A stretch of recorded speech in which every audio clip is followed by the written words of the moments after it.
Hijo de uno de los líderes guerrilleros más importantes de los 70, Mario Santucho, uno de los líderes del ERP, hoy uno de los grandes intelectuales de la izquierda argentina, involucrado en la publicación de la revista Crisis. Milei, la derecha, el capitalismo, ¿estamos en un sistema que tiene solución? ¿Hay futuro utópico? De esto y mucho más estuve conversando con Mario Santucho.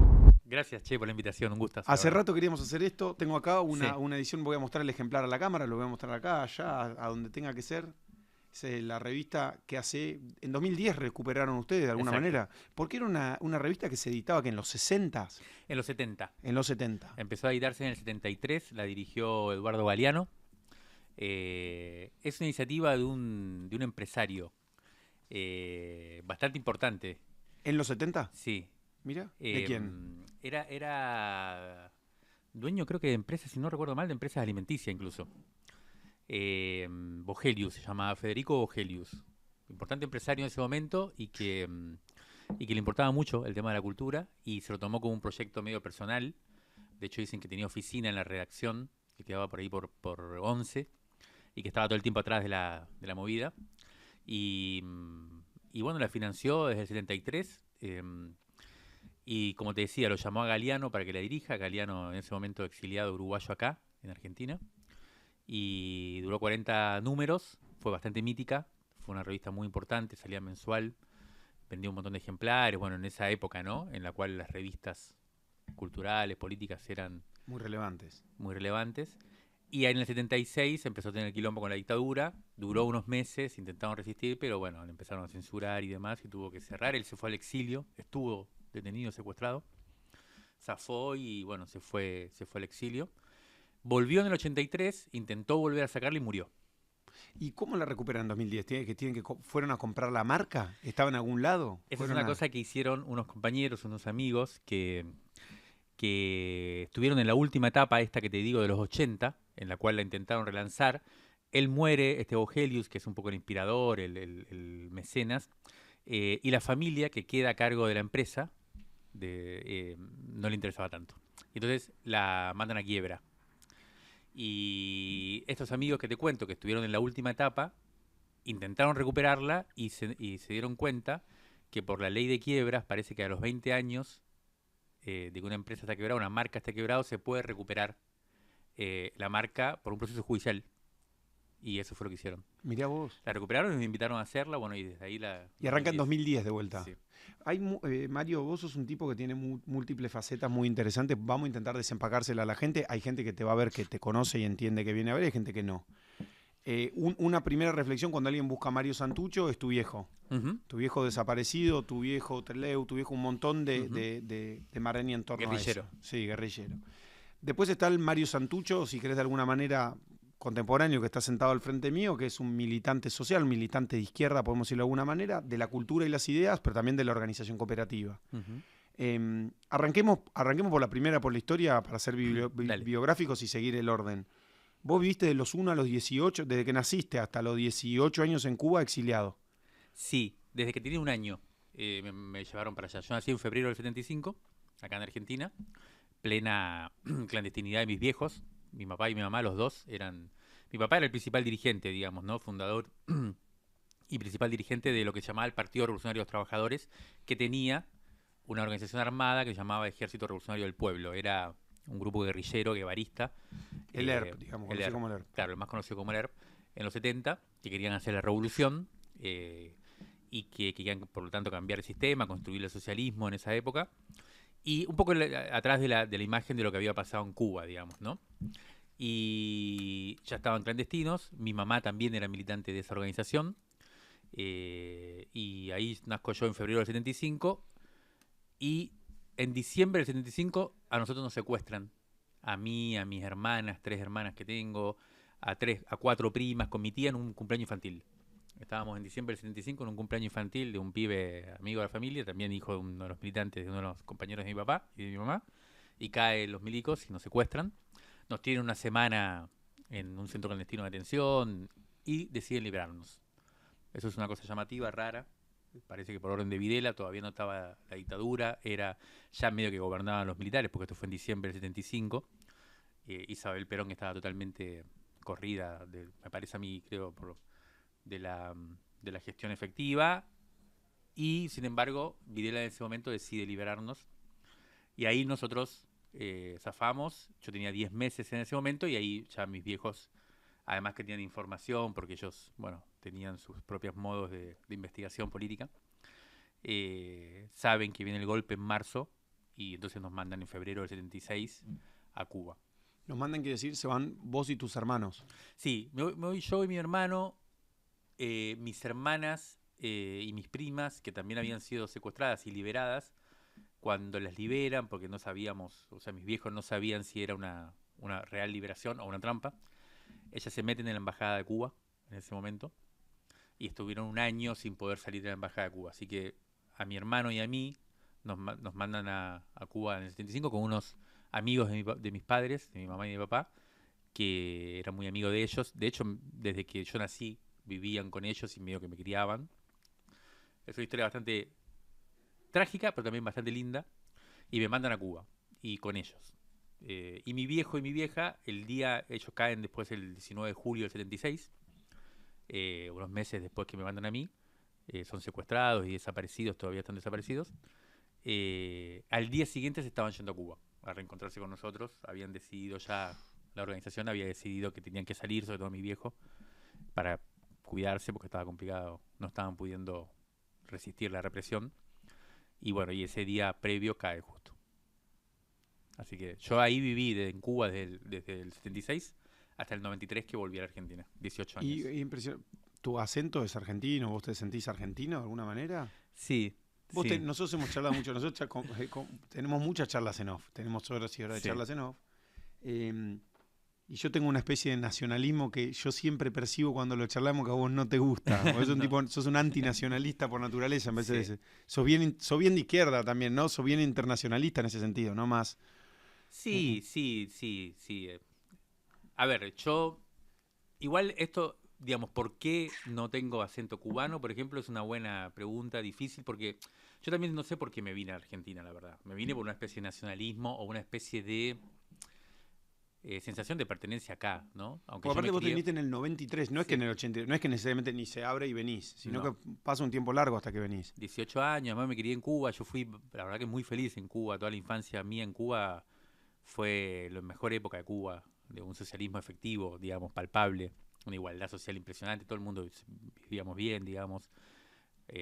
No, obviamente no éramos ricos ni nada, pero había un bienestar efectivo. Lo que se imaginaba como socialismo existió en Cuba en esa época. Después se entró en crisis total cuando en el 89 el socialismo real europeo empieza a caerse, y sobre todo en el 91 cuando la URSS desaparece, ¿no? Que obviamente el socialismo cubano está muy subvencionado por ese socialismo europeo.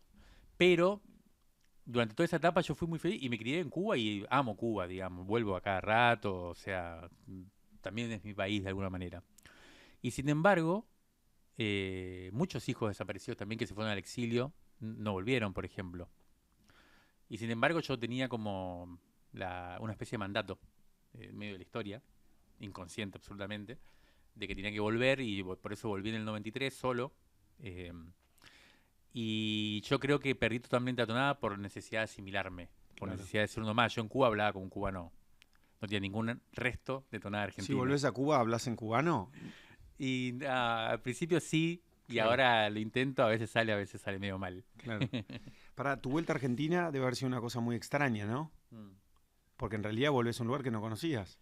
Vuelvo a un lugar que no conocía, vuelvo a un lugar además en el cual toda la historia de mis viejos, que yo de alguna manera quería retomar,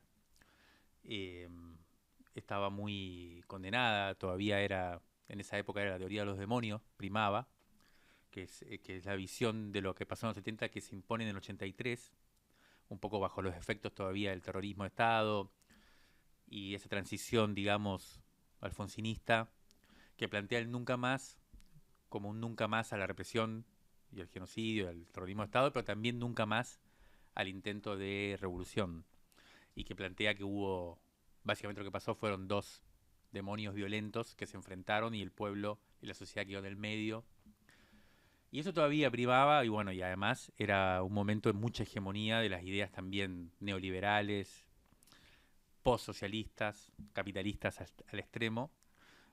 Vuelvo a decir, se había caído justo el socialismo real en ese momento. La izquierda estaba totalmente marginal, todas las ideas de nuestros viejos eran muy marginales. Y bueno, y vuelvo en ese momento. Vuelvo por una cuestión biográfica, por una cuestión de mayoría de edad, por una cuestión de que ya era necesario volver. Pero fue muy interesante, para mí fue muy lindo, la verdad. También volver acá. Los 90 fue una época para mí, una década que habitualmente, sobre todo desde el progresismo, Muy endemoniada. se la menciona como una década maldita, una década perdida, y sin embargo para mí fue muy, muy rica. Sí, es verdad, ¿no? De producción cultural, de Página 12, de la oposición al menemismo. También es verdad, es una época como de reverdecer progre, Es de alguna una manera. época de derrota, pero en donde se cuece Sí, sí, sí. lo que va a venir, que yo creo que es lo que está pasando ahora. Ah, va, me interesa. Ya vamos a llegar. Cuando lleguemos a hoy, me parece que vamos a estar 7 horas, boludo. No sé cuándo. Esta charla va a salir aparte dentro de bastante. Así que va a estar guardada, añejándose como un buen vino. Em, pero no, antes de irnos para adelante, no me quiero ir adelante para seguir un poco la linealidad, si querés, para ordenarme a mí también, ¿no? Tu reflexión sobre la gesta de tus viejos y la revolución, ¿cuál es? Si vos tenés que hacer una mirada ahora y aportémosle un poco de color a la reflexión sobre los 70, la Mm, violencia política y la democracia que tenemos hoy, que de alguna manera es hija de eso, ¿no? O sea, la gran mm, catástrofe que nos da la democracia definitiva, que es la que tenemos hoy, de estos 40 y ujú, tantitos años, es la dictadura y esto ujú. la violencia de los 70. Tu mirada de tus viejos, de la revolución, del sueño que ellos tuvieron, ¿cuál es? ¿Qué reflexión haces ahora con el tiempo? Y me imagino que esto lo debes haber pensado. Debe ser algo que pensás todos los días. Sí, sí. Sí, lo hemos pensado mucho. No, yo tengo una admiración muy grande por mis viejos. Muy grande. Eh, Creo que fueron parte de, bueno, de una generación, de una historia, creo yo, que no es solo su generación, ¿no? Es un acumulado de mucho, casi un siglo, más de un siglo, de toda una tradición emancipadora, en ese caso ligada al socialismo, ¿no? Es una tradición que surge con Marx, uno podría decir, que plantea esto, que el problema de la infelicidad humana es el capitalismo y que la forma de construir un mundo más justo, más habitable y demás, y todo lo que sabemos, incluso todas las promesas de la Revolución Francesa solamente se podían conseguir eh, si se superaba el capitalismo como modo de organización social, ¿no? Con la idea de propiedad privada como eje fundamental, con la idea de la acumulación de riqueza como y la explotación que eso implica. Para mí mis viejos fueron parte de toda esa historia y creo que fueron la última camada de gente que realmente dedicó su vida a construir Una alternativa, sí, ponele. una aventura política que tuviera que ver con eso en serio, o sea, que realmente se planteara la posibilidad de desafiar al sistema capitalista y de construir una alternativa, sí, como decís vos. Y fueron al máximo, eso también es una admiración muy grande, fueron hasta las últimas consecuencias y organizaron sus vidas, incluso a nosotros los hijos, eh, en función de esa historia. Yo tengo una admiración enorme a lo que hicieron. Y en ese sentido vine a Argentina y creo que un poco la vida propia está organizada en función de esa especie Mandato. de mandato, de herencia, sí. Ahora, dicho esto, eh, todo eso tiene que hacerse sobre la base de que ellos fueron derrotados duramente y sobre la base también de que el mundo cambió de manera fuerte y que entonces hay que hacer las cosas de otra manera. Esa es un poco mi impresión. Ahora, nosotros decíamos, Entendía como no tomar las armas y la violencia, tal vez. por ejemplo, yo creo que hoy, pero no por una cuestión moral, ¿eh? Ujú. No por una cuestión moral. Yo siempre digo, si yo hubiera estado en ese momento, hubiera hecho lo mismo que ellos. Y digo, pero también digo, para hacer lo mismo que ellos, hay que cambiar. Para mí ese es un poco el eje de...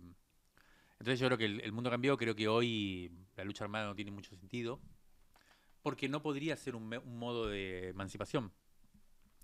Y después si nos ponemos a ver más históricamente lo que sucedió ahí, que siempre es complicado porque, como te digo, yo creo que ellos estaban del lado correcto de la historia, Después, obviamente, también cometieron muchos errores, yo creo que eso es así.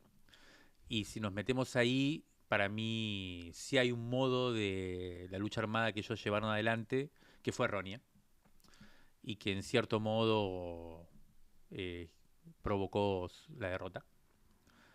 Eh, pero no, de vuelta ahí, no porque ellos se hayan ido de mambo, no me parece que haya sido el problema.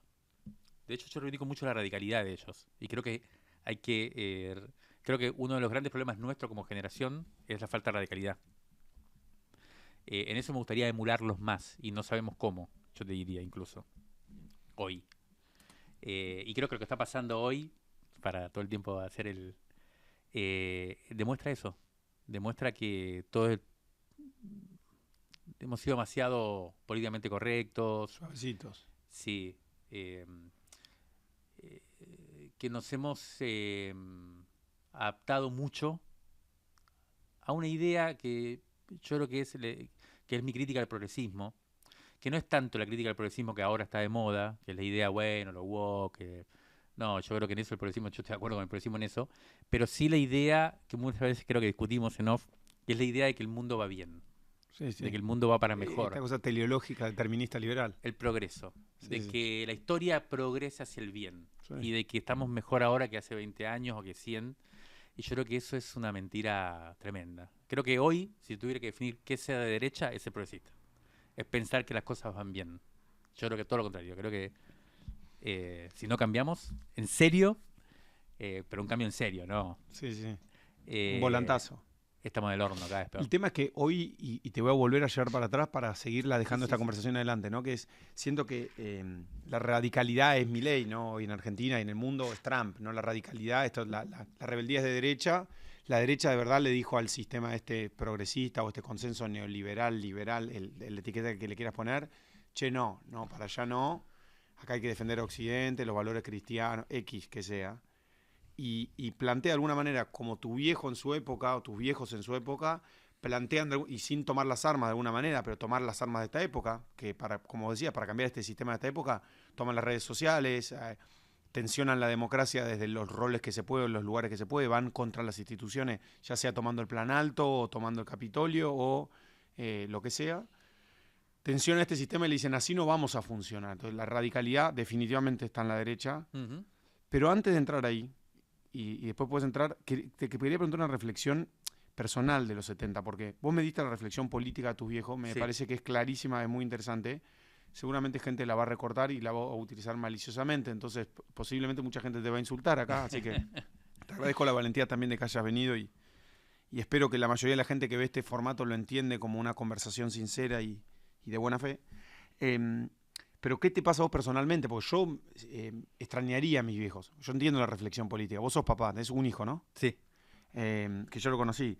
Y mi mirada de padre sería como, te lo preguntaría a título personal, ¿no? Si los extrañás. Si no te pasa, yo entiendo la reflexión Sí, revolucionaria y del mandato que todos tenemos, pero la reflexión personal no me imagino que te debe jugar en la intimidad, ¿no? Pero Sí, pasa que a mí lo que me pasa, Rosendo, con eso es que siento que es mi vida, ¿viste? Es mi historia, fue así. Y siempre tuve esta sensación de que no debería... uno no tiene que medir su vida de acuerdo a la normalidad. De alguna manera nosotros nos criamos en la lógica esta de, incluso no solo de haber perdido a mis viejos, que mucha gente, sino con la idea del desaparecido. O sea, el desaparecido es el que te mataron a tus viejos, te lo mató el Estado, y no te dieron el cuerpo nunca. sí, no O sea, sabemos cómo, dónde. es un mensaje muy claro. También eso hace que para mí sea imposible realmente ser nacionalista. Nunca lo voy a poder ser. Con la selección sí y todo, pero el Estado argentino para mí es un Estado genocida. O sea, lo tenemos en nuestra biografía. Y no fue solamente con nuestros viejos, fue durante mucho tiempo. O sea, en muchos periodos nuestro Estado fue genocida y lo va a volver a hacer. Eso no me cabe ninguna duda. Por lo tanto, es muy difícil ser nacionalista, por lo menos en este formato de un Estado nacional hecho sobre la base del genocidio. Primero de los indios, después de los indígenas, después de todo el que plantea una disidencia en serio. Entonces, yo siempre toda nuestra elaboración, que fue una elaboración muy potente. Yo reivindico mucho todo lo que hicimos, incluso con la Fundación de Hijos después, ni bien yo llegué en el 96, al poco tiempo, de esa especie de anormalidad que... Reivindicada. Sí, esa excepción que no se mide por la norma, por lo normal, por la familia tipo y por... Entonces, y a su vez yo tengo una historia muy linda también en ese sentido, como te decía, mis viejos nos mandaron con 2 amigos de ellos, que eran 2 personas mayores, más grandes que ellos, podían ser mis abuelos, en realidad fueron los que me criaron, y ahí reconstruimos una familia con mucho afecto. Yo tuve 2 padres adoptivos, digamos, con los cuales construimos una familia muy, muy linda, ellos habían perdido a sus 2 hijos también. O sea, ellos conocen a mi mamá porque su hijo mayor, tenían 2 hijos, su hijo mayor entra al movimiento revolucionario y es uno de los primeros asesinados de ese movimiento. Se hacen muy amigos de unos protoorganismos de derechos humanos que hubo a principios de los 70. Se empieza a fusionar las familias y después se dio esta congruencia de la cual yo había perdido a mis 2 viejos, ellos habían perdido a sus 2 hijos y nos acoplamos. Y la verdad es que yo tengo eso, 2 viejos de crianza y 2 viejos biológicos, simbólicos, con un lugar importante en mi constitución subjetiva, podríamos decir. Pero lo vivo así. Entonces sí, personalmente, qué sé yo, me hubiera gustado conocerlos, obviamente, conocerlos afectivamente. Pero a su vez es la historia que nos tocó. Siempre es raro cortar una conversación para decir esto, pero ya que estoy acá y que me lo recordó Cata, les pido por favor que se suscriban, ya que están acá, que likeen, que compartan, que comenten, que eso ayuda a que llegue a otra gente este tipo de conversaciones. Ahora sí volvamos a Milei, si querés. Sí. Volvamos al contexto. A Milei y esta época, ¿no? A la música que suena de fondo. Esta idea de que la derecha es revolucionaria como objetivamente la derecha en un momento se siente perdedora en este sistema. Vos decías algo como que se incubó, que después me interesa entender eso, como sí. Se incubó culturalmente lo que ahora es mainstream, es poder, ¿no? Como en los 90 decías que se incubó el progresismo, que tal vez del kirchnerismo posterior, pero hasta inclusive globalmente, ¿no? Sí, sí. Da esta sensación con la radicalidad con la que plantea que vuelve a aparecer la noción de lo monogámico, lo heteronormado, lo ordenado, lo no diverso, es lo verdaderamente revolucionario en este momento.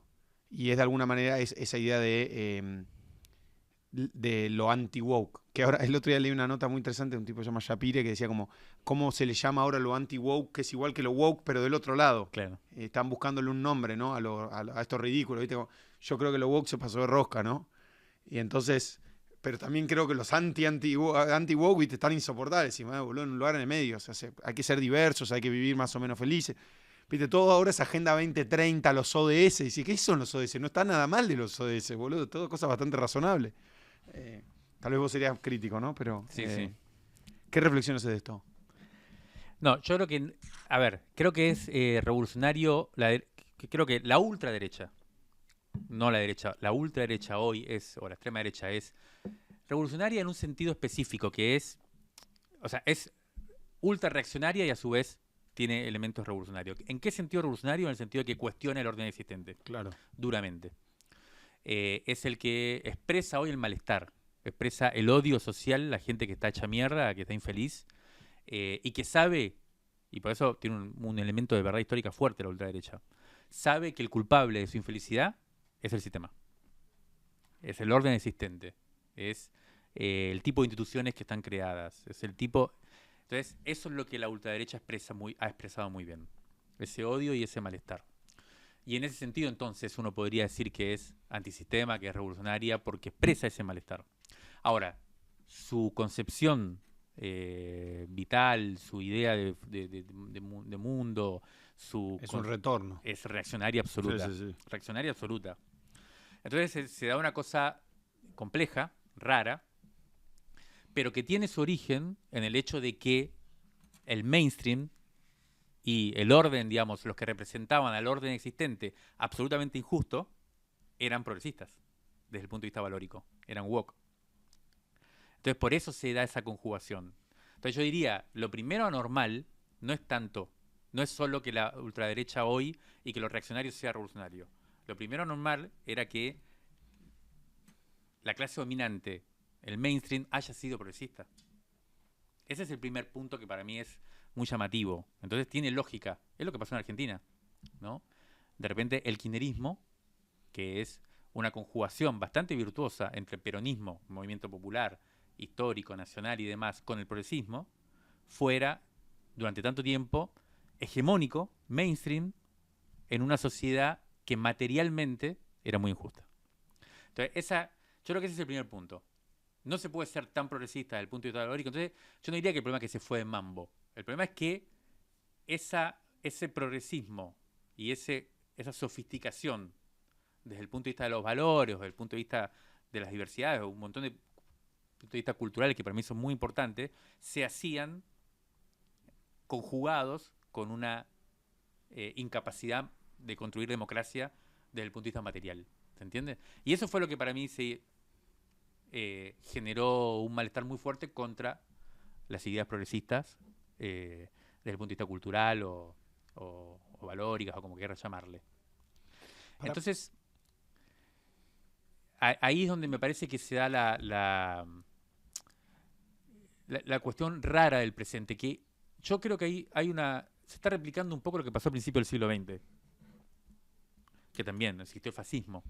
El fascismo fue un movimiento muy fuerte de cuestionamiento al orden liberal, Sí. que se había constituido a fines del siglo XIX, el gran leitmotiv, digamos, del actual gobierno, y que tuvo mucha razón también el fascismo en expresar esa infelicidad o esa, ¿cómo se llama?, frustración de buena parte de las clases medias y trabajadoras con ese orden liberal que prometía grandes imágenes, valores, la Revolución Francesa, la libertad y todo lo demás, pero que después te condenaba a formas de existencia muy infelices.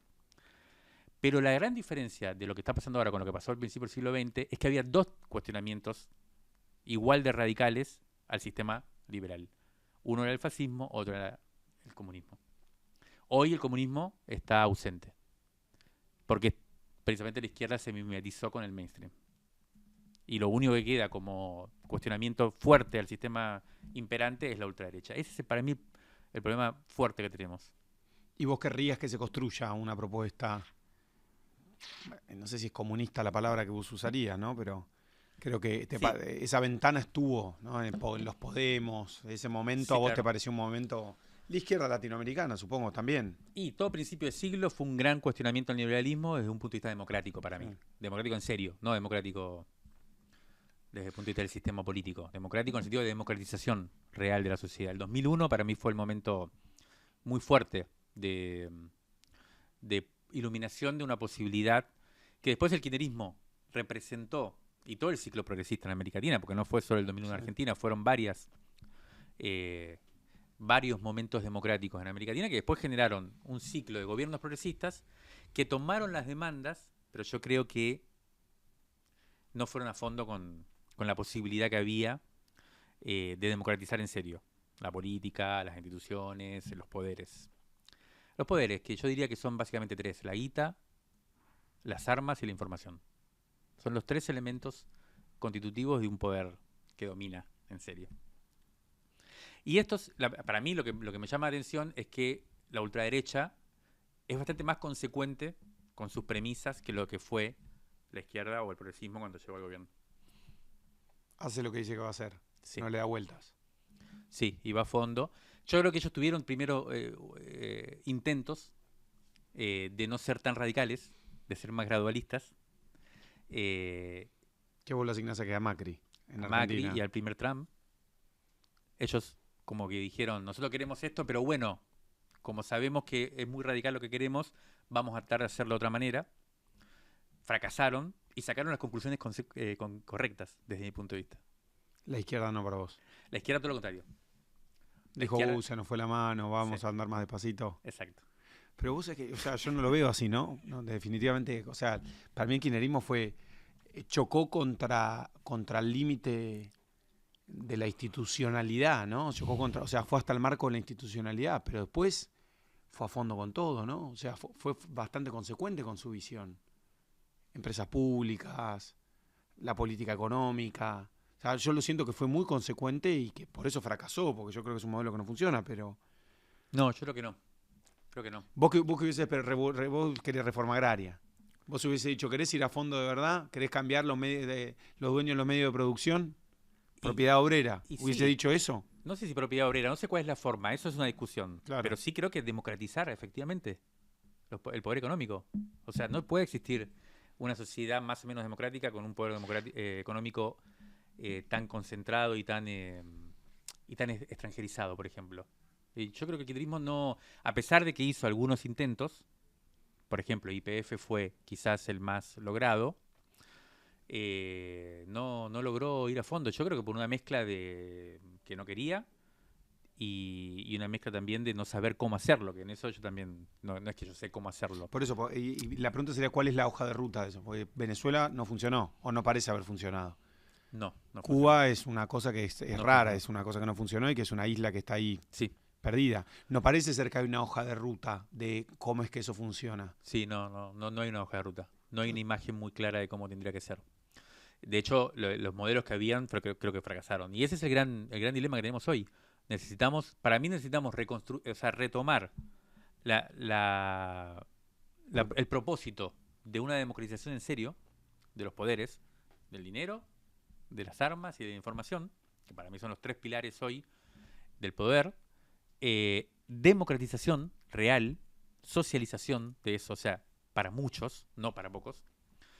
Pero no sabemos muy bien cuál es la forma. La forma que se encontró, el comunismo originalmente no era, o sea, viste que la utopía era el comunismo. Sí, Socialización de los medios de producción en ese caso, que ellos decían la economía es la clave. sí, Lo que se construyó fue el socialismo, que era una sociedad de transición, sí. en donde el eje estaba en el Estado. Entonces, los medios de producción pasaban de la burguesía al Estado. Eso fracasó. Para mí eso es lo que no va. Y en eso también tienen razón los libertarios cuando dicen el Estado es un problema. Ojo, yo creo que decir que el Estado es el enemigo, que creo que ahí hay, ya no solo la ultraderecha, creo que los liberales en general creen, y vos podrías también creer que el Estado es el enemigo, Un poco sí. para mí es un problema serio. No, eso, pero porque yo el te digo, Estado no es el poder. no, pero yo te digo varias cosas de eso. Primero, tiraste 4 o 5 bombas que pasaste a fondo, pero una, democratización de las armas, es jugada, ¿eh? La democratización de las armas, yo hubiese dicho en general, ¿Qué? y Democratización de la arma puede ser extinción de las armas también, bueno, claro. por ejemplo. Yo soy más de... Pero hay que pensar como... Sí, está bien, o sea, te entiendo. no se puede Pero pensar... dijiste democratización del dinero, digo, bueno, es consistente, es una idea de izquierda, pero democratización de las armas... Pero es que no se puede pensar la democracia si las armas siguen estando en manos de instituciones Bueno, lo que pasa es que que necesitas se volvieron contra el pueblo. Bueno, necesitas el monopolio de la violencia. Esa es la lógica estatal, Claro, que vos no bueno. estarías muy de acuerdo. No, una parte sí, por eso te quería decir, como el matiz mío con la lógica estatal es, yo no soy un antiestatal. Soy politólogo, boludo. La joda mía es saber del Estado, se supone. Me formaron para eso. A mí el Estado me parece que es un invento magnífico, me parece que trajo un montón de cosas. Yo lo que creo que nosotros le hemos dado nuestra responsabilidad. Acá estoy de acuerdo con vos, con Grabois y Karen Tepp. Digo, no sé, para Sí, decir sí. marco ideológico. Vos venís de una tradición de izquierda antiestatal. Grabois es una tradición de izquierda antiestatal. Karen Tepp es de izquierda antiestatal. Sí. O sea, y hay izquierda, derecha, hay liberal. Mi mirada contra el Estado es, nosotros no le podemos seguir cediendo al Estado la responsabilidad de nuestra obligación. Yo te doy un ejemplo muy boludo que es, nosotros le cedimos tanto al Estado tantas de nuestras responsabilidades como individuos, y no me pongo como Zoró, como sea, de ir a las cabañas, que a veces lo pienso, igual ir a irse a la montaña, sino que digo, yo para ir al hospital, no sé, ¿viste? ¿Quién se encarga de mi salud? ¿Cuándo fue la última vez que fui a hacerme un chequeo médico? No sé. ¿Cómo no sabes? Si es tu cuerpo, boludo. ¿Quién va a venir? ¿El Estado a hacerse cargo de vos? A vacunarte, a decirte, acordate de tomar tu vitamina. Es una cosa muy loca si la pensás. ¿Hasta qué lugar le dimos nuestra vida a una máquina? Una máquina que es un constructo magnífico, que generó, para mí, cosas muy positivas, ¿no? Generó orden, generó instituciones. Es un orden que siempre, es un orden que, para irrumpir el orden, naturalmente va contra el estado de naturaleza, ¿no? Y en ese caso es un orden que definitivamente tiene víctimas o consecuencias, ¿no? Vos decías los indios o los pueblos originarios. Claro, el orden viene después de violencia. Pero se supone que ese orden nuevo que se instaura, injusto, justo, con sus condiciones y demás, genera una cierta estabilidad. Por lo que cuestionás es esa estabilidad. Yo lo que digo del Estado es... Es un orden siempre sobre la base de una... Es una civilización siempre construida sobre la base de una barbarie. Y todas son así. Todas las generaciones. Se me ocurre que todas son así. Bueno. Inclusive la comunista va a ser así. Lo que hicieron tus viejos, de alguna manera, era una barbarie que iba a predatear un nuevo orden. No, depende, no, yo no creo. No, para mí no, depende de de lo que signifique barbarie, porque barbarie no es un acto moral. Barbarie no es matar. Barbarie es otra cosa, es aniquilar, es como destruir un pueblo.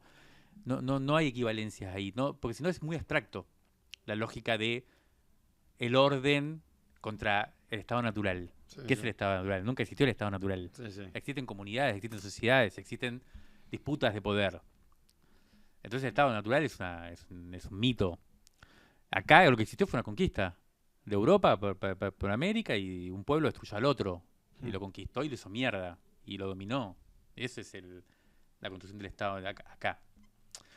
Yo creo que hay dos cuestiones distintas. Como pasaba en el Imperio Inca y los diaguitas en el norte, y bueno, a veces se negociaba un poco más, a veces se cagaban a palo. Exacto. O sea, pero por eso digo, la lógica de la lucha, la lógica de la conquista, la lógica de... O sea, eso siempre existió, y yo supongo que siempre va a existir. No es una cuestión abstracta, no, la igualdad no existe en abstracción. No. El problema es dónde está la justicia y dónde puede haber tensiones más democráticas y más igualitarias y más, no sé, sensatas. Y ahí yo creo que si uno mira históricamente siempre uno puede distinguir fuerzas aniquiladoras, conquistadoras, y fuerzas que resistían, que tendían hacia la lógica más emancipadora. A mí me parece que eso se puede distinguir históricamente. Y yo, con el Estado, yo vería dos cuestiones distintas. Una Bien. más abstracta, más conceptual, que es un poco la que vos estabas planteando. Y yo ahí soy bastante crítico de lo estatal como imagen de lo que tiene que ser la vida en sociedad. Porque el Estado, como digo, o sea, es... burocracia. Y sobre todo tiene esta lógica de la idea de que el orden solo existe si vos cedés tu soberanía. Es así. El Estado es un pacto por el cual uno cede su soberanía para que le den seguridad. Yo creo que eso es un problema, porque eso es el paso precisamente del poder de la comunidad, de la soberanía popular, a algo trascendente, que en su momento fue Dios, después fue el Estado, que es el que garantiza que no nos matemos. Desde ese punto de vista, para mí el Estado es una construcción totalmente histórica, que surge en un momento determinado y que es tranquilamente se puede pensar en algo más interesante. Sí, de hecho hay los tecnooptimistas, o hay mucho el network state, el estado en redes, que yo me asocio a un estado virtual. Digo, hay un cuestionamiento, si querés ponerlo, liberal, aceleracionista de derecha, o liberal del Estado como idea también. Sí. O todo lo contrario también, pero bueno, no importa. La lógica de la comunidad. Sí, total. Pero después hay un estado históricamente situado, que por ejemplo es el Estado que tenemos hoy. Sí. Y que es un Estado que sí, yo creo que se fue constituyendo del Estado Nacional, sobre todo, y yo diría en sociedades dependientes como las de América Latina y demás, fue tomando algunas propiedades o atributos que para mí le dan cierto valor. Por ejemplo, la defensa de lo nacional contra imperios. Bueno, eso es un valor que para mí es importante. Mientras más soberanía local, nacional haya, sí, y la soberanía nacional depende un poco de la capacidad estatal, bueno, eso es importante, porque siempre ahí está en función de poderes que son más dañinos para mí que el Estado. Y eso yo creo que es la discusión que hay hoy. O sea, para mí la crítica que le hacen los libertarios al Estado nacional es una crítica por lo bueno que tiene el Estado, por lo que vos dirías que es lo bueno, que es lo igualador, que es lo que representa cierto poder social, que se ve reflejado en la educación pública, en la salud pública. Ahora, si vos me decís, para mí lo que me interesa del Estado, que yo creo que es lo que dicen los libertarios, y es un poco lo que está diciendo vos, es que te garantiza el orden, que te garantiza el cuidado de tu propiedad privada, y yo creo que no. Ese no es el valor principal que yo le veo al Estado. No, pero a mí lo que me parece que el Estado fue ocupando es, rompió la idea tocquevilliana de la democracia como objetivamente un vínculo con tu comunidad, ¿no? Esta cosa de Tocqueville o Robert Putnam, ¿viste? Que son tipo de bowling alone, no sé, lo tenés, de jugando al bowling solo, que describe cómo en los 90 Estados Unidos cae la cantidad de gente que va a jugar al bowling en grupo. Y hace todo sociología explicando cómo Estados Unidos se está transformando en una sociedad menos toqueviliana, menos involucrada en lo cívico, en lo público, en lo demás. Claro. Que igual vos le preguntás a los estadounidenses cuántos de ustedes en el último mes donaron algo para una causa social, arriba del 50% de los estadounidenses el último mes donó. No sé cuánto es ese número en Argentina, pero me estoy yendo por comas, pero en el agregado lo que te quiero decir es, a mí me gustan las sociedades de gente involucrada con su comunidad. Me criaron así a mí. Sí. Mis viejos eran empresarios, pero participaban de la comisión de arbolado de mi pueblo. Se metían en la cooperadora de mi escuela. Estaban involucrados en la toma, o sea, participaban de la vida cívica, más allá de ir al Estado, a tomar las herramientas del Estado, del poder, o a querer ser el gobierno municipal, ser concejales o ser el intendente del pueblo. No era esa la vocación de la participación en comunidad. Eso es lo que yo digo, lo estatal es, para todo hay que hacer un ravioli en el Estado y se tiene que llamar secretaría para el nuevo. Eso déjame hinchar los huevos. Es que eso es una discusión bien interesante. Yo también creo lo mismo. Claro. Por eso mi crítica a lo estatal es que lo estatal empieza a convertirse en la expresión de lo público, pero una expresión un poco perversa de lo público. Claro. Y burocratizada, chota, es como el sermón de la misa, ¿viste? Capaz que la palabra del Señor está genial, la misa es una mierda. Bueno, y ahí hay que buscar cómo pueden surgir expresiones de lo público más interesantes, más virtuosas que lo estatal mismo. Eso es toda una reflexión. Yo creo que una de las grandes tareas es constitución de instituciones postestatales. Sí. Lo que digo es que si el Estado, la crítica al Estado que produce otras formas públicas más virtuosas, está buenísimo. Pero si la crítica del Estado es para reivindicar a poderes privados, ¿se entiende? Concentrados, monopólicos, bueno, no. Ahí yo, a pesar de que creo que el Estado no es la panacea de la vida en sociedad, lo reivindico en primera instancia. Y sí, porque efectivamente en esa pelea, en esa disputa que está teniendo lugar hoy, yo creo que el Estado está representando el interés general, el interés público. Por eso, para mí hay una confusión muy argentina, muy kirchnerista de el Estado como regulador, ¿viste? Yo creo que el Estado tiene que ser un regulador. En esa instancia es como la instancia de juez. El Estado, las instituciones públicas tienen que tener esa instancia de rol, pero no de generador. Por eso recién te decía este día como de... A mí no me parece lógico que Aerolíneas Argentinas sea pública, pero me parece bien que el CONICET sea una institución pública que funcione. No me parece que el Estado tiene que tener empresas, me parece que el Estado tiene que regular bien industrias. Entonces, el Estado entra a mejorar la provisión pública, pero no está haciendo algo para lo cual no está diseñado y que aparte lo va a hacer peor, que lo va a hacer perder tiempo, lo va a hacer perder foco. Yo siempre digo el mismo ejemplo, digo, los defensores del Estado, nuestros, mis amigos, kirchneristas, digo, ustedes se la pasan defendiendo el Estado y hoy la escuela es peor que hace 20 años, la seguridad es peor que hace 20 años y la salud es peor que hace 20 años. ¿Qué nos dieron defendiendo al Estado? Porque al final lo que termina haciendo es agregándole funciones para que haga mal todas. ¿Por qué no hace bien las 5 que tiene que hacer y el resto deja que se ordene la sociedad? Y en eso sí a mí me gusta un poco la mano libre del mercado. Y donde hay una esfera de justicia, Michael Walzer, y donde hay una desproporción, para mí la desigualdad a mí no me molesta para nada. Bueno, yo soy de los beneficiados, ¿no? Pero la desigualdad extrema es grave. Cuando yo tengo una esfera que puede comprar al resto. Cuando tenés a alguien con tanta guita que puede comprar los intereses públicos, que puede pagar los diputados y adornarlos a los diputados. Eso es capitalismo. Esa es tu mirada. La mía es la mirada plebeya del capitalismo. La mirada plebeya es la mirada de que hay muchos más que pueden estar sentados en la mesa que en ningún otro sistema a lo largo de la historia. Que en la iglesia, que en el comunista. O sea, hoy Venezuela es menos democrática que Estados Unidos, definitivamente. Cuba es menos democrática. Sigue siendo. Canel. Los Castro. No sé. No sé. China. Xi Jinping tiene más derpo que un chino normal. Acá en Argentina cualquiera, a mí qué carajo me importa O'Donnell, ¿no? Acá en Argentina cualquiera es la misma cualquiera. Es hermoso eso. Es bastante democrático. No, me parece que no, porque vos estás, por eso, vos estás confundiendo para mí lo que es el ámbito de la decisión, o sea, de la soberanía, con el ámbito de la política. Y yo creo que eso no es así. ¿Se entiende? Vos decís, no, en Cuba decide Díaz-Canel. Sí. O en China decide Xi Jinping. Y no es así. O sea, eso es una imagen que hay porque lo que hay es otra forma de organización social en la cual existe en cada uno de esos lugares partidos únicos, que son los que conducen al Estado. Y existen miles y miles y miles de cuadros dirigiendo empresas. Sí, hay dirigiendo... Entonces, pesos y contrapesos. No estoy diciendo que solo es una persona. China es un gran ejemplo de cómo se puede construir una sociedad pujante. Yo no la reivindico a China particularmente, pero ahí te das cuenta como no es verdad, por ejemplo, una de las axiomas, de las premisas del capitalismo, de que es más eficaz, de que es más productivo, porque le deja la libre iniciativa. Que es uno de los pocos argumentos que uno podría decir, bueno, el capitalismo te demostró que es superior en términos de producción social, de, ¿cómo se llama? De expansión de la productividad humana, ponele. Bueno, mira, China hoy está demostrando que no necesariamente esa forma de organización te garantiza eso o es la más eficaz. Lo que yo te quiero decir cuando vos decís esto de que el capitalismo al contrario.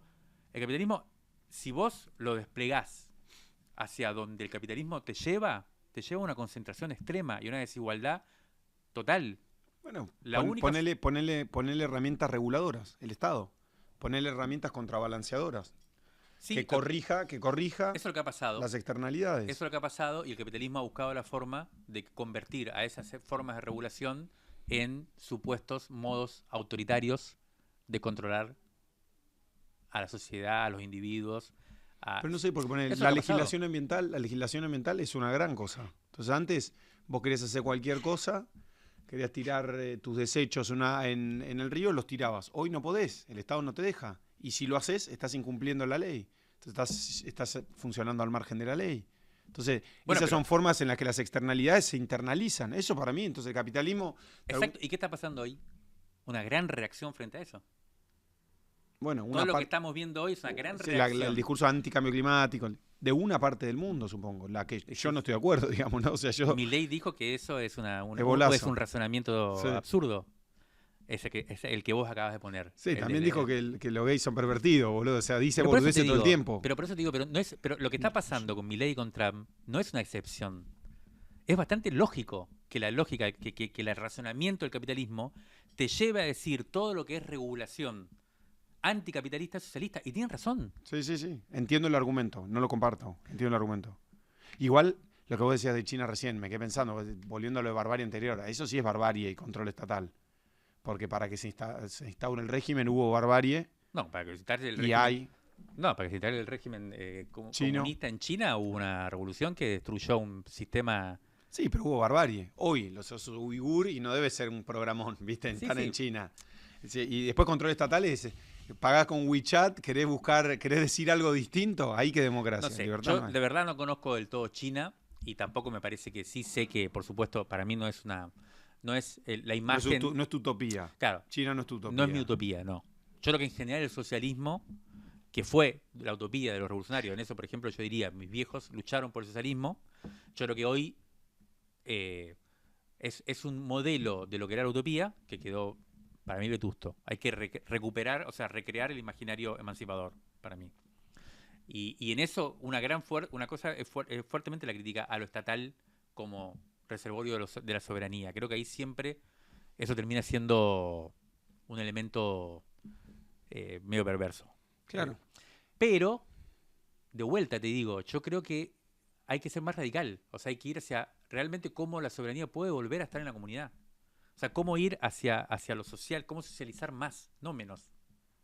Y yo ahí es donde discrepo con vos fuerte de que yo no creo que las empresas, en el sentido de propiedad privada, sean la expresión de lo social. No, pero yo no digo que solo las empresas, ¿eh? Yo no estoy diciendo eso. Yo digo los individuos, las personas que conforman esa comunidad. Porque yo después digo, ¿en qué te involucraste vos en tu comunidad? ¿En qué se involucra la gente en su comunidad? ¿Fuiste a la escuela? ¿Preguntaste, qué mal anda la escuela? No, eso me parece mandás a tus hijos a la escuela, qué sé yo, contame vos. ¿No fuiste nunca a conocer a la directora? ¿No preguntaste, quiénes son los docentes? Pero por eso, mira, yo te digo... ¿No te preocupaste por hacer una rifa? Pero no estoy diciendo para que ocupes el lugar del Estado lo que no cumple, pero estoy diciendo que de repente que sí. De repente que de alguna manera te tenés que organizar para hacer eso. Nosotros en el 2001, que es cuando, como para ir un poco... En el 2001... Nosotros reivindicamos muchísimo todo lo que era, por ejemplo, formas de cooperación social no estatales. Sí. Y incluso a nosotros... Cooperativas. Sí, recuperación de la comunidad, que en ese momento aparecía mucho en los territorios. Y que era muy antiestatal, porque el Estado estaba totalmente cooptado por el menemismo, por la lógica neoliberal. Sí. Y nosotros decíamos, sí, y nos acusaban desde la izquierda, incluso desde el sector del peronismo, nos acusaban de sustituir al Estado. Y nosotros decíamos, no hay ningún problema, o sea, en tanto sea expresión de una sociedad que se compromete y que empieza a asumir los problemas y no dejárselo a los funcionarios estatales, yo creo que hay una crítica importante que hacer. Todo eso a mí me parece muy importante. De vuelta, te vuelvo a decir, el despliegue de instituciones públicas que sean mejores que las estatales, no tengo la menor duda, pero que sean instituciones que expresen realmente a la comunidad. Cuando vos me decís, yo no creo que tenga que estar Aerolínea Argentina porque tiene que estar Flybondi, y yo digo, y no, prefiero Aerolínea Argentina que Flybondi. Si el modelo superador de la empresa estatal es una empresa privada nefasta como es Flybondi, de capitales que le chupa un huevo, digamos, la conectividad, le chupa un huevo nuestra seguridad, que lo único que los rige es la rentabilidad, ¿no? Pero eso rige a todas las empresas, eso rige a todas las empresas. Pero por eso es que yo creo que la empresa, en la lógica capitalista, no es mejor que lo estatal, desde mi punto de vista.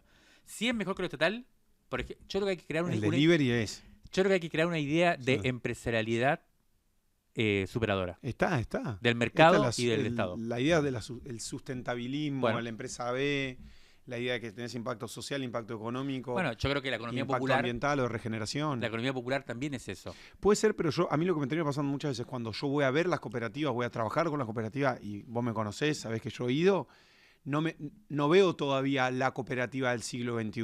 No veo la que funciona de manera competitiva.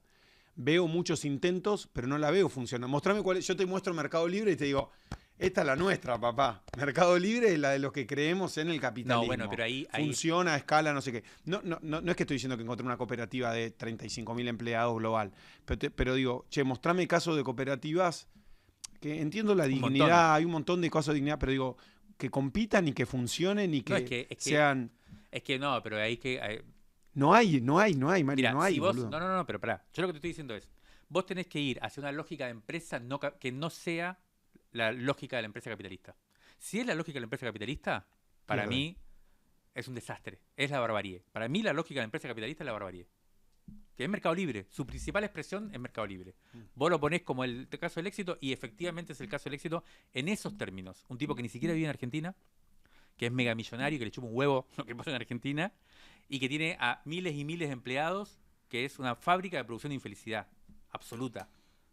Miles y miles de empleados que, nada, van a todo el tiempo dedicar su tiempo en una lógica totalmente alienada para la creación de ganancias extraordinarias para un ser nefasto como Galperín, que no sé qué carajo piensa el mundo, y sé que banca Milei, y sé que le encanta Trump, y sé que puede llevar esto al desastre. O sea, pero efectivamente esa es la lógica de la empresa capitalista que funciona. Si salimos de que la empresarialidad es solo capitalista, ahí se abre otra cosa, en la cual la creación del mundo no es simplemente creación de ganancia y de rentabilidad. La creación del mundo, por ejemplo, es construcción de comunidad. Bueno, pero yo siento que eso no está... Y la economía popular lo que logra, y hay muchas muy eficaces, es construir comunidad. Es que importe cómo la gente puede vivir y no cómo se puede crear ganancias. Estoy seguro que a Galperín le chupa un huevo cómo viven sus empleados y que sus empleados accedan a ciertos niveles de felicidad. Estoy seguro. No me suena eso, no me suena. Te digo que en general los empresarios que conocés que funcionan dentro de la lógica capitalista, la mayoría, es gente que le importa que sus empleados estén bien, es gente que le importa que trabajen, que ganen buenos sueldos. En general, ¿Vos me decís realmente que Galperín cree que su modelo de empleabilidad es superior al modelo de empleabilidad tradicional? Sí, él cree que es superior, claro. Y en muchos casos los empleados también creen, por eso están ahí, si es gente libre, no le obliga a nadie a ir a laburar a Mercado Libre. Lo crean es una cosa porque él está lo cree también. O sea, que no tengan obra social, que no tengan... tienen obra social. Son sueldos mejores pagos que en otro trabajo. ¿Pero qué? ¿Porque son monotributistas? No, son trabajadores registrados en blanco. Mercado Libre debe tener 50.000 empleados. Termino siempre siendo embajador de Galperín, boludo. Mercado Libre que por lo menos ponga una moneda, ponga algo acá, un cartel, algo. Pero... Son modos de empresarios totalmente... Pero es como Elon Musk. Elon Musk también es tu ídolo, ¿no? No, Elon Musk me parece un genio absoluto. O sea, no coincido en su mirada política, pero es un tipo que revolucionó 5 industrias. Yo me saco el sombrero, me prendo un pucho y lo miro. Es un demente, es un tipo... Me leí la biografía, pobre tipo... El viejo es una peor basura que hay en el mundo. O sea, el tipo muy traumado, te das cuenta que el tipo está tocado, está rayadísimo. Pero vos ves lo que el flaco hizo, es un monstruo. Sí, me saco el sombrero. No lo puedo leer, o sea, elijo no leerlo porque lo leo y es un tarado mental. Eso te pasa con muchos empresarios, los empresarios son buenos empresarios. Después escuchás hablar de la vida y decís, me quiero matar, ¿viste? Me quiero serruchar un huevo. Habiendo dicho esto, yo creo que nuestra generación, mi generación, no te voy a restar tantos años, hay una isla grande entre nosotros dos, pero mi generación trabaja mucho más alineado al propósito. Yo creo que en mi generación hay un cuestionamiento muy grande, un montón de cosas. Justo hace poco grabé una entrevista con Tomás Trapey, que es un pibe que tiene un programa interesante de streaming en Rosario, lo tengo que conocer. Y mi generación, que de 30 años, se cuestiona un montón de cosas del orden. ¿Qué hago yendo a laburar todos los días a una oficina? ¿Tiene sentido esto que estoy haciendo? ¿Hay fe? ¿Hay un Dios arriba nuestro? ¿Está pasando algo ahí? ¿Quiero tener hijos? ¿No? ¿Cómo hago para sostener la monogamia en una época donde las redes sociales me alimentan todo el tiempo de una otredad mercantilizada? Para decirlo de alguna manera, parezco Byul Chun Han. Pero ese cuestionamiento me parece que señalan que hay algo del sistema de funcionar capitalista, tiempos modernos, Chaplin girando la tuerca, que definitivamente está en crisis y no funciona. Eso yo creo que no funciona. Pero eso ya venía de nuestra generación. Claro. Nuestra generación ya pensó eso. En los 90 se pensó eso. La crítica a la serie, digamos, claro. Y la normalización y todo eso. Pero lo que está pasando hoy son formas de esclavitud peor que esas. A ver. ¿Vos no coincidís con eso? No. A ver, ¿Vos pensás que el modo de trabajo contemporáneo y las formas de empleabilidad que estamos viviendo hoy son superadoras de esas? O sea, son Depende. Yo creo que están estos mercados duales, pero bueno, ya más que dual está hiperfragmentado. Yo tengo un amigo mío que laburan para Mercado Libre, para Young & Rubicam, una empresa de publicidad que laburan un miércoles de la playa con la computadora. Ese pibe, no sé, yo pienso en su viejo que tenía que ir sí o sí obligado de lunes a viernes a una oficina y digo, bueno, es definitivamente superadora. O sea, en su jornada cotidiana me parece más divertida. Pero te estoy dando un caso de una persona. Vos me decís, un trabajador de la economía popular que cartonea contra su viejo que no sé, se precarizó, bueno, y sí, es peor. Vuelta, yo te creo, esa imagen que vos decís, que es cierto, que es la expresión de cierto sector de la clase trabajadora que se fue hacia ese lugar, es una imagen como si te dijera tan ilusoria como la de estado de naturaleza. Puede ser. O sea, es un sector muy chico y mientras tanto las empresas lo que están haciendo es cada vez de responsabilizarse más del mundo. Pero ahí están nuestras dos misiones morales, porque ahí sí nosotros somos morales. Porque vos le otorgás una moralidad al capitalismo y al capitalista como un explotador y yo le otorgo una cosa más revolucionaria y de yo te voy a decir esto. ¿Cuál es el problema del capitalismo? El problema del empresario tipo Elon Musk, ¿no? Sí. Del que vos admirás, o de Galperin. Que es y esto es una cuestión política, es una cuestión de categoría política, no es una cuestión moral. Son gente que se abstrae de la suerte de la humanidad y de la suerte del territorio donde vive, de la suerte de la humanidad y de la sociedad. De acuerdo. Es gente cuyo negocio, cuya imagen de lo que tiene que ser la empresa y todo, cada vez gana más autonomía de la reproducción del mundo y de la reproducción de la vida. Eso, para mí, es el problema del capitalismo. Simplemente eso. Y eso no es una cuestión moral, es una cuestión, en todo caso, ética. Vos podés construir tu imperio, conquistar el espacio, mientras más ganás autonomía. Y lo que está expresando Elon Musk hoy es eso. Es un tipo que te dice, la salvación de la humanidad solo es posible si se crean monopolios como los nuestros. Para desarrollar la productividad al nivel que necesita hoy la humanidad, supuestamente su idea de humanidad, que necesita desarrollar la productividad, porque si no pierden con China, no sé qué mierda están pensando, implica que no haya más Estado que me rompa la pelota, que me cobre impuestos, implica que nos den el poder a nosotros y nosotros vamos a salvar a la humanidad. Esa es la imagen que tienen los tipos. Y que cada vez se sienten más salvadores de la humanidad y todos dependemos de ellos, al punto de que no tenemos ni que tocarle ni que cobrarle 5 pesos de impuesto, porque lo que estamos haciendo es impidiendo que nos salven. Esa es la lógica. Vos sabés que es así. Eso no tiene ningún sentido. O sea, yo no entiendo cómo puedan mirar. O sea, no. Es perverso realmente. ¿Se entiende? Sí. Es muy jodido. Eso para mí es el problema. Y hacia eso lleva. Y todo eso implica un modo. O sea, la relación de ellos con sus empleados es muy similar. La lógica de que ya no dependan más de la empresa y que sean más flexibles y demás. Yo creo que eso surge como una aspiración del trabajo. Yo también me muero. Yo nunca laburé 8 horas en una empresa, en un trabajo, y no laburaría. Te juro que me muero. Y prefiero cagarme de hambre, pero laburar como yo quiera, en mi casa, lo que sea. O sea, en ese sentido yo sí sé que hay una necesidad subjetiva del laburante de no estar esclavizado en la forma de trabajo tradicional. Perfecto. Eso es una vía interesante.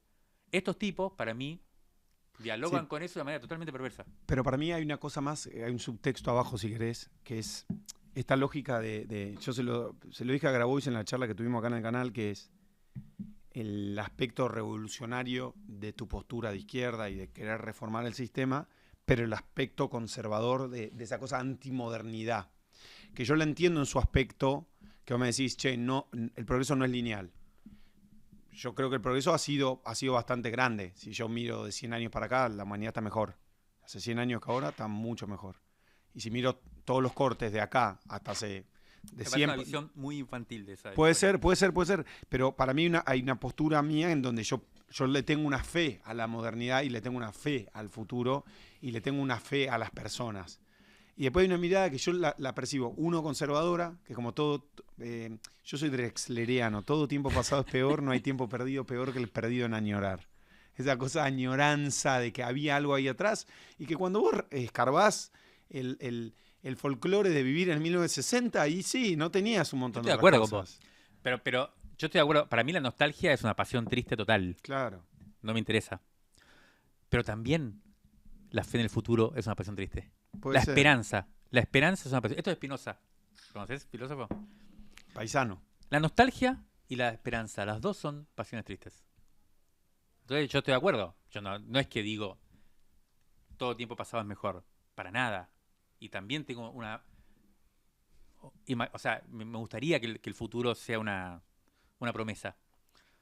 Pero la esperanza también es una boludez, digamos. Y sí, que lo que viene... Y además, no solo que es una boludez, porque yo creo que toda la modernidad fue progresista en ese sentido. Sí.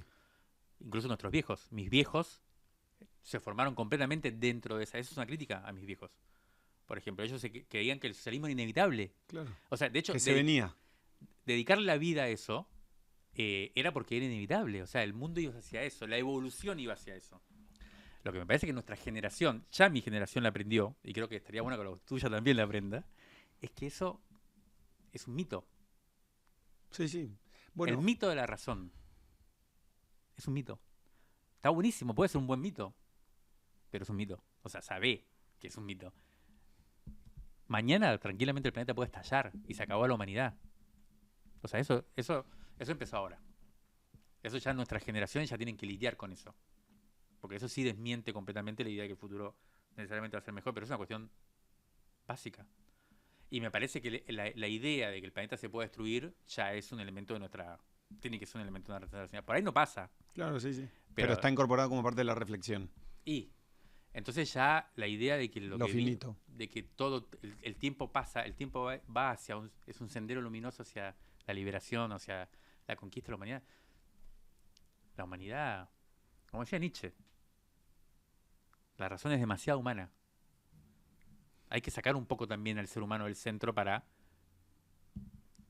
que la vida, que no es solo humana, florezca. Y sí, y sea más razonable. Medio Tao, medio budista, estamos medio ahí, medio ni pasado ni futuro presente y estar conectado pero es un poco eso igual, ¿eh? Yo no estoy lejos de eso, ¿eh? No me parece mal. Es que la idea esta de que nosotros hacemos la historia, de que la humanidad o sea, lo que te describí de Elon Musk, que yo creo que es, en ese sentido, el eslabón más alto, y en ese sentido la admiración la entiendo, pero es el eslabón más alto de la humanidad entendida en su sentido moderno, nefasto. Que es lo mismo que hizo la humanidad respecto a la naturaleza. Se emancipó de la naturaleza, le dijo a la naturaleza, denme el poder, yo los domino, los conquisto, y yo voy a llevar el mundo hacia una idea de no sé qué mierda, que es un desastre, y que cada vez está peor para mí. La ciudad es un desastre, la naturaleza misma es un desastre. Cada vez esa expansión de la producción humana, de la mercancía, de todo eso está bien. de vuelta, yo no creo que haya que... No hay de dónde, hacia dónde volver. Yo creo que no hay que hacia dónde volver. Claro. Pero si no te...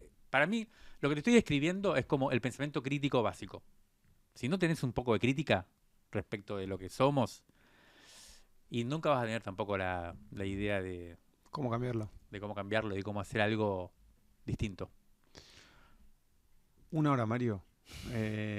Yo seguiría 10 días, pero me parece bien también guardarnos algo para la próxima. Podemos volver a organizarlo.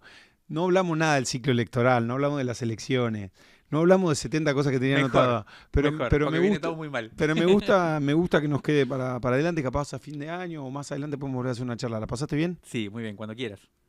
¿Hay algo que te gustaría decir para cerrar? Muchas cosas, pero no. Está bien, me parece que quedó bien ahí en esa...